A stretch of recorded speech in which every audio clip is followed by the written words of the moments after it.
gesture being like a movement or an extension of expression. But how does that translate into painting itself?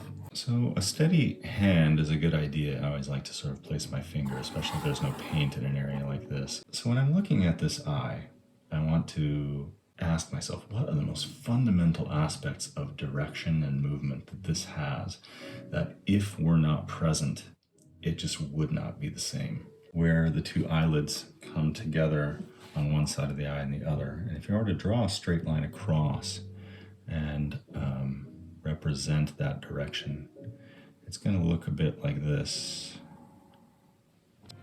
Because before, the other lines were kind of like me finding what was important, what was there. And now this is me pretty sure where they are. And so I'll make that more obvious by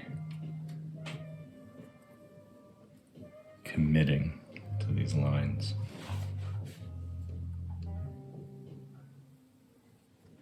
I might mix in a little bit of this gray right there, just kind of bring it in here a little bit.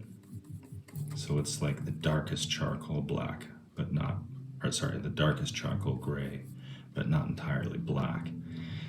I also know that as I add it to this, what's underneath it's going to influence it. So it's going to end up being a little lighter than it looked on my palette.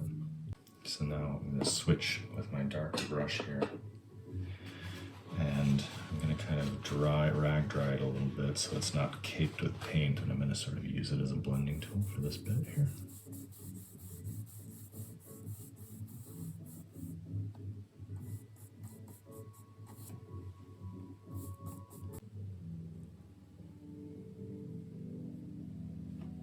A large 1-inch flat. It's a Winsor & Newton Eclipse. And the bristles are very, very fine, very, very soft. In fact, you have to dig right in if you want this to really make any marks.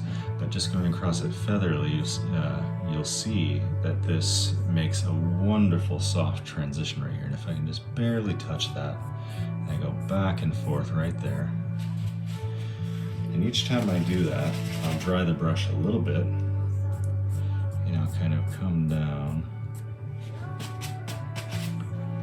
and just soften that up, just like that. So, well, there we are. I hope that you enjoyed this.